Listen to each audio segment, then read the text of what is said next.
In this lesson, I'm going to talk about how different types of data and numbers are representing or storing inside the computer. So here we go. First of all, let's revisit the storing unit in a computer. As you can still remember, the smallest unit of storage inside a computer is called a bit. So 1 bit can store either 0 or 1.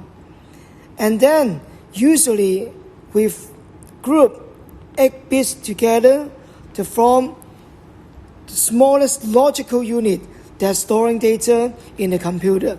We call this a byte.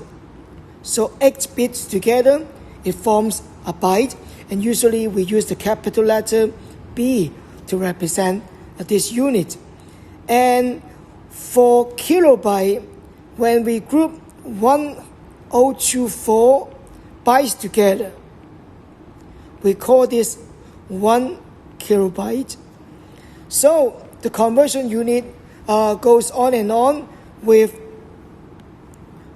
1 megabyte equal to 1024 kilobyte, 1 gigabyte equal to 1024 megabyte, and finally 1 terabyte equal to 1024 gigabyte. So in the exam, you will usually see this type of question to calculate the storage. Let's say what the storage required to store a specific amount of data, or with a provided memory space or storage space, how many different objects like photos, video can be stored in this assigned storage, this kind of question. So for this particular question, the file size of each photo is 128 kilobytes. So how many photos can be stored inside a memory card of 6 megabytes? So of course you need to convert them into the same unit first. So for the conversion, 6 megabytes is in fact equal to 6 multiplied by 1024, and then you convert megabyte into kilobyte. So this is the total size in kilobyte for storing data, and each photo, the size is 128. So all you need to do is to divide this by 128 kilobyte, and that should be the answer, because the units are the same, so that you can perform calculation and find out the answer.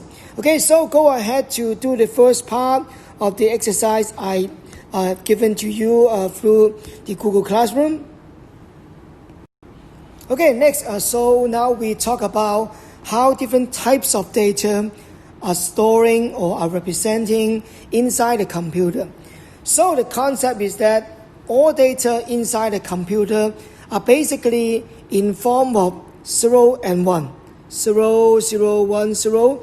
But we don't know what it is representing. So it's up to the software or let's say the format to tell the computer software, the computer program, how to interpret this data. So it means that just looking at 0010, it can represent anything. It's just up to the agreement between the file format and the software to interpret this meaning. So for example, if you still remember the capital letter A under the ASCII encoding scheme, 65, if you convert 65 into binary number, should be in this pattern. Under the ASCII, okay, 65 is to represent A. So if you have a file with 65 stored inside, when you use a notepad text editor to open it, of course it will display the character capital letter A. But for other software, for other formats, that 65 can represent different meaning. Of course, it can also represent the number itself, an integer of value 65. It can represent, for example, we assign the red in color to be 65. That's totally okay. If photo editing software read a byte that the value is 65. If they agree 65 is red in color, so on the screen it will display a pixel with red in color. And for another example, if you are using music software, whenever the software read a byte 65, it can be a middle C. So when you play this file, maybe you will hear the middle C when 65 is read from the file. And it can also be other types of information like different coding, different IP address. It can be one of the components. 65 just represent one of the component inside the IP address. So that is the introduction to give you an idea. Any number can represent any information. It's just up to the defined format and the agreement with the software. So when the software read this information, it will interpret correctly using the agreed format or agreed coding or encoding scheme. Okay, so what is the meaning of that, or what kind of question you will see in the exam is that because the smallest unit in the computer is a bit, okay, either 0 and 1. Of course, usually we form a bigger logical unit byte, but it doesn't have to be that. Maybe we use 4 bits together to do something. That is totally okay. So the concept is that if we have make it easier, if we have just used 2 bits to represent some information, let's say color, okay, we can assign maybe 00 as white, 01 as red, 10 as blue, and finally maybe 11 as green. Yeah.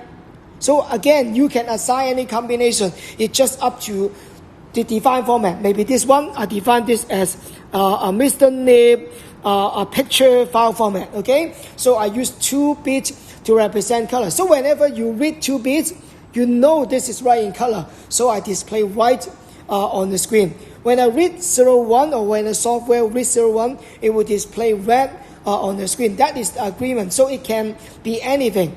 But the whole concept is that you notice that when you use 2 bits, you can actually represent 4 different information, 4 different data. Okay? So if you keep doing this, you expand. Okay, now I want to expand a little bit. I want to represent more color. So I use a 3 bits to do so. So I can use 000. If you write the binary pattern, just keep adding 1. Finally, you find that you will have 8. Okay, you will have 8 different patterns. So if we use 3 bits to represent data, you can actually represent up to 8 different data.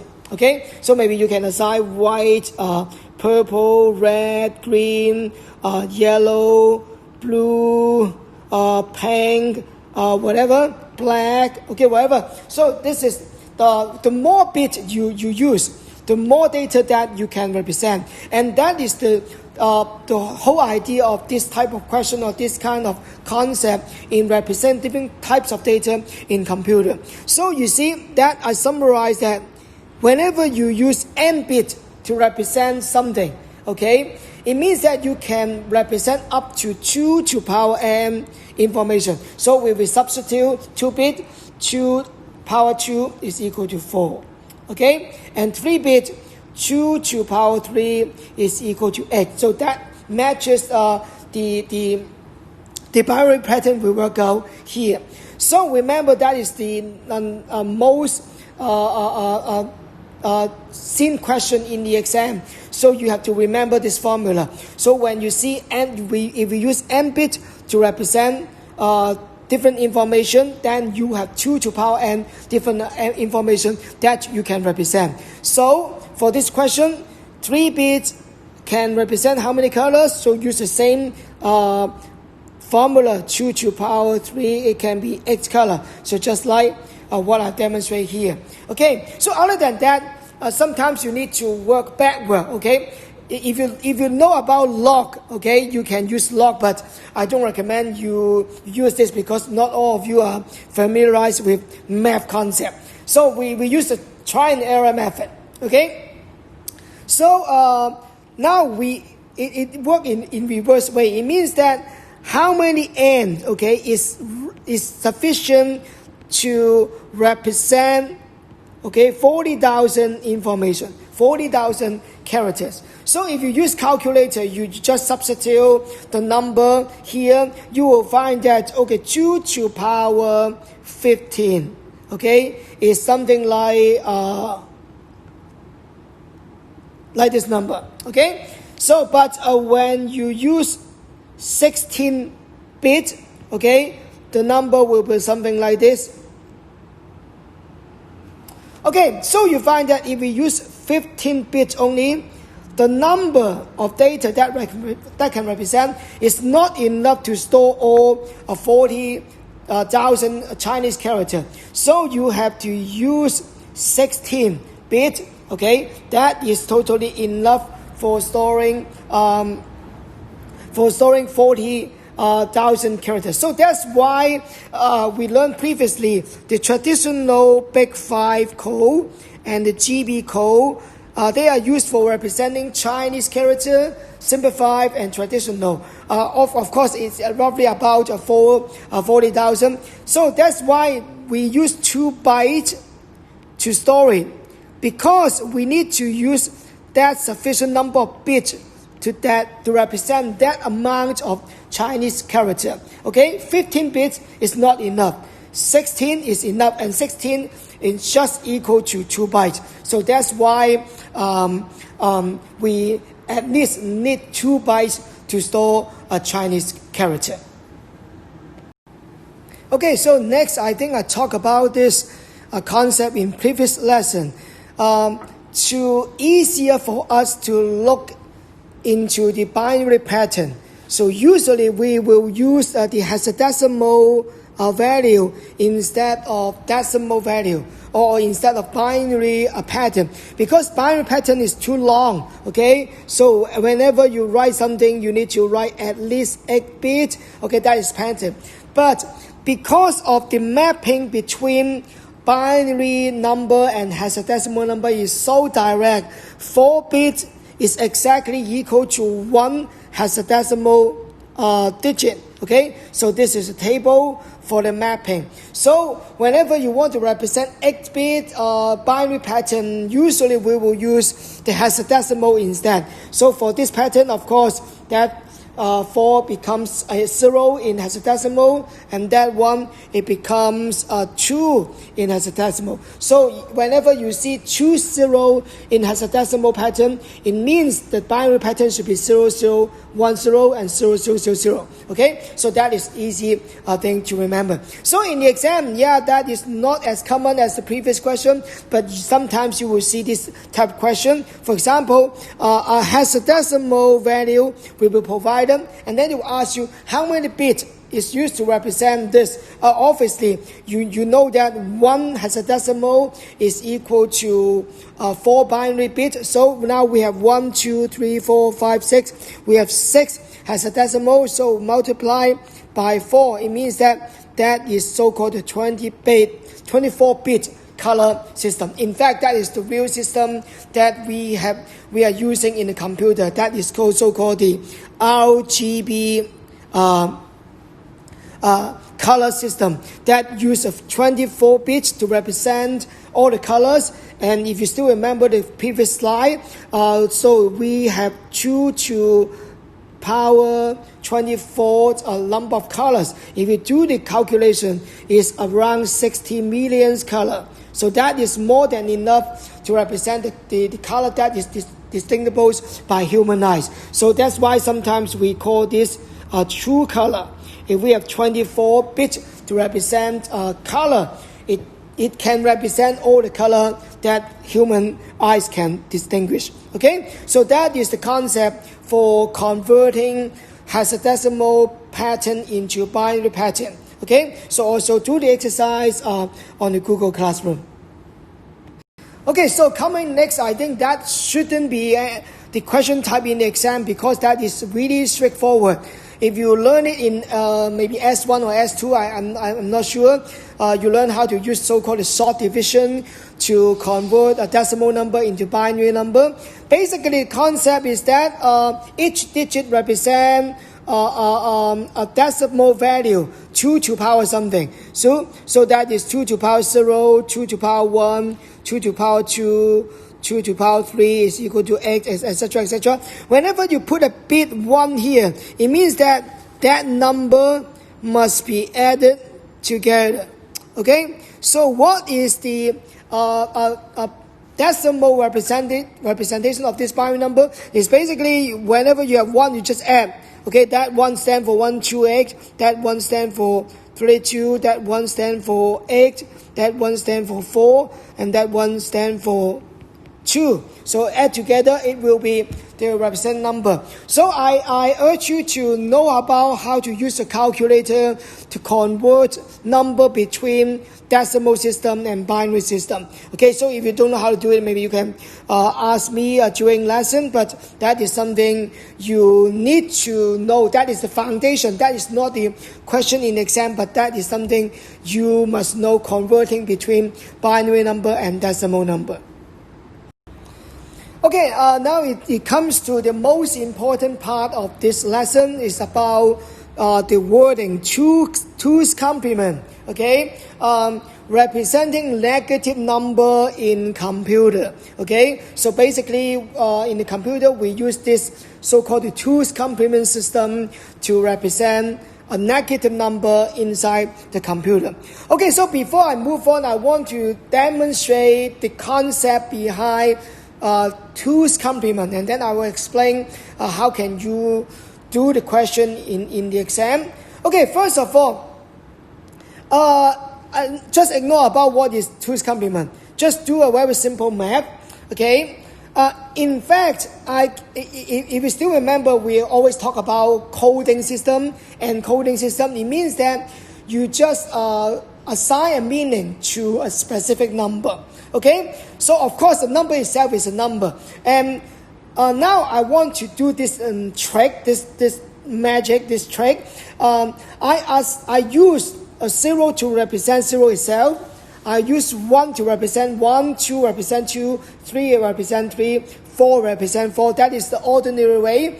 But I try to use the system that, okay, I want to represent some negative number, but there is no such thing for negative number in my world. Okay, so I will use this system. Okay, whenever I use 9, the 9 is not actually 9. 9 is represent negative 1.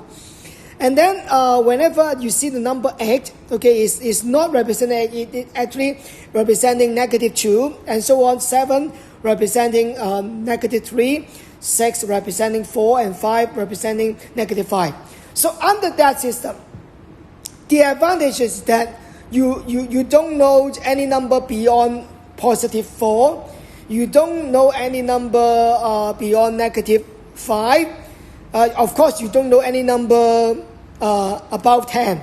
I just know 0, 1, 2, 3, 4, and 5, 6, 7, 8, 9. But the meaning of 5, 6, 7, 8, 9 is now representing negative number. So if you use this system to do ordinary math, you will find that, okay, if I add 1 plus 9, of course, it's equal to 10. Okay, because I don't know any number above 10, so I just ignore the number beyond 10, and then you find that 1 plus 9 is equal to 0. Okay, and if you look at the representation, okay, it's magically negative 1 plus 1 is equal to 0. Okay, so that is the concept of so-called the two's complement. You assign a number system, one set of number to be positive, and another set of number to be negative, but you magically add them together. It is equal to original addition, the action of the arithmetic of the addition. That is the same. Take another example. We do it magically. Okay, so 2 plus 7. Okay, the number is 9, but now 9 is used to represent negative 1, and in fact 7 it should be negative 3, and then you find it magically matched together. So 2 plus negative 3 is equal to negative 1, and that is the same thing as 2 plus 7 equal to 9, and 9 representing negative 1. Okay, so that whole concept, in fact, is the same as the concept of 2's complement. We assign a set of number to be positive, and we assign another set of number to be negative, but magically, when they add up together, it's just like you're performing addition with positive number and negative number. No additional if then else should be due for this conversion. You just assign the number magically, okay, use a specific scheme, and that can be done. So that is the concept of so-called the 2's complement. So under the binary system, basically the system will be the same. We write all the binary pattern first. If we have, for example, if we only have 3 bits to represent a positive number and negative number, so we use the same scheme as shown in the previous slide to assign the number, one set to be positive, another set to be negative. So I just write the number according to this direction, this clock. So 0, 1, 2, 3, and then another way we work backwards. So it looks this number is larger, okay, this largest one, but we assign this a negative 1. So smaller number, negative 2, and even smaller number, negative 3, and finally to negative 4. And that is the same pattern that we demonstrated previously. So like this way. So going this way positive, going this way negative. So basically this is the assignment of all binary system. So if you start with 4 bits, that will be the same. So 0, 0 remain the same, represent 0, 0, but 0, 0, 1 represent 1, and then 4 ones, that will also represent negative 1. So whenever you see we are using 2's complement system to represent number, whenever you see 1, 1, all ones, all 1, it must be negative 1. Okay, so it means that we use the largest number to represent negative 1, and then the second largest number to represent negative 2, and go back to the middle of the point, and that is the biggest negative number. So that is the way we represent number. But in the exam, you don't need to remember that. I just want you to understand the concept behind that. In the exam, all you need to do is to understand what is 2's complement and how to work out the number for 2's complement to check is equivalent number, and also to perform some calculation to see whether it overflows. So I will explain it later on. So now, for find out the 2's complement representation, first of all, you need to convert. Okay, I missed out step number 1. You need to convert the number into binary pattern first. So negative 10, so positive 10, start with 10. So 10 is to be, if I put 8 bits, so in the exam, we always see 8-bit pattern or any system below 8-bit pattern. There will be no more 9 bits or 10 bits for you to work out. So it should be 1, 1. Okay, so that is the binary pattern for 10. Okay, so the equivalent 2's complement representation of negative 10 will be like this. Okay, so flip all the 1 into 0. Flip all the 0 into 1. So that is step number 1. I've done this. And then second, based on this number, okay, add a 1 to it. Okay, so of course you need to know how to perform simple binary addition. So 0, 1, 1, 0. Okay, so that is the answer for representing a negative 10. So that number representing negative 10 in 8-bit 2's complement system. Okay, so let me demonstrate another example now. So 32. So if 32, it should be something like that.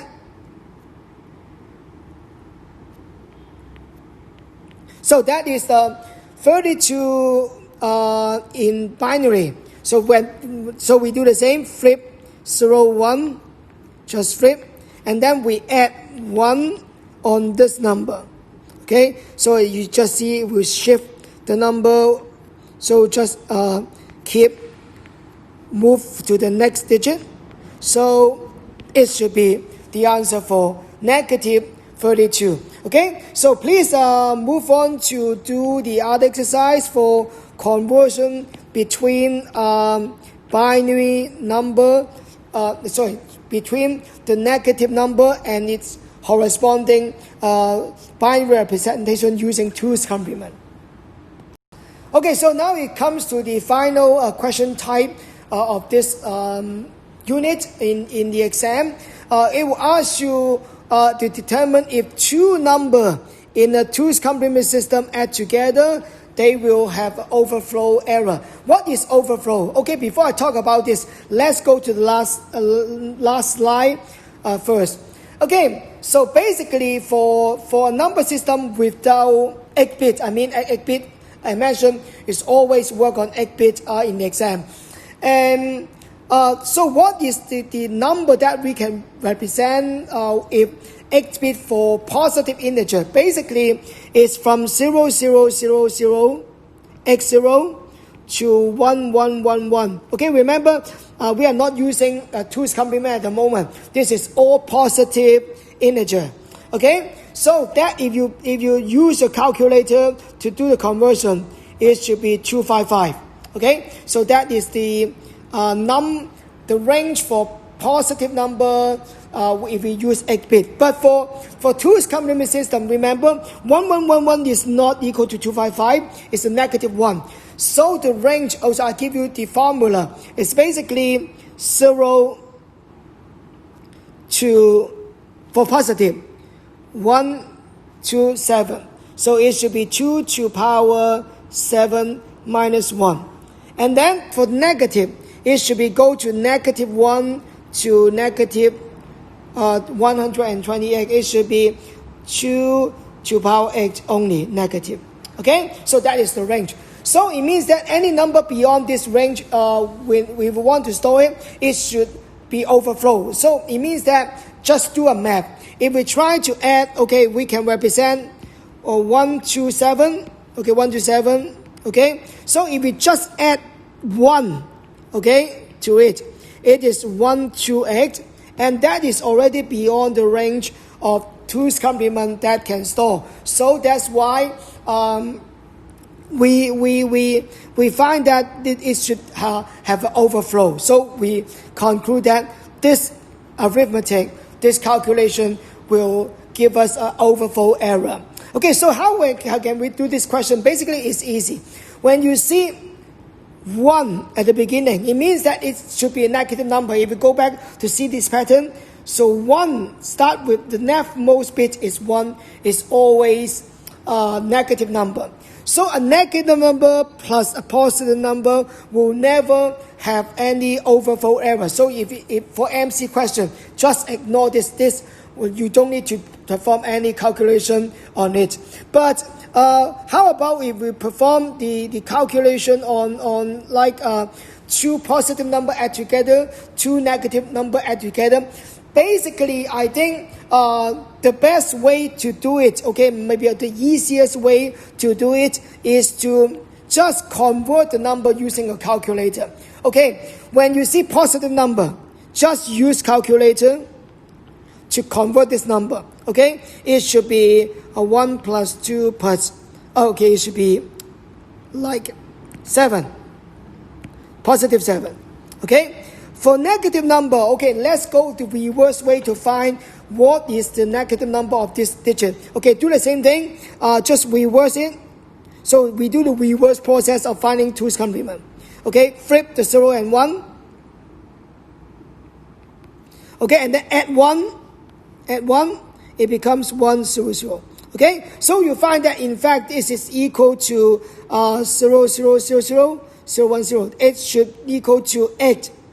It means that number representing negative 8. Of course, negative 8 plus 7 will not be a number bigger than 102 or smaller than negative 128, and then it means that it has no overflow.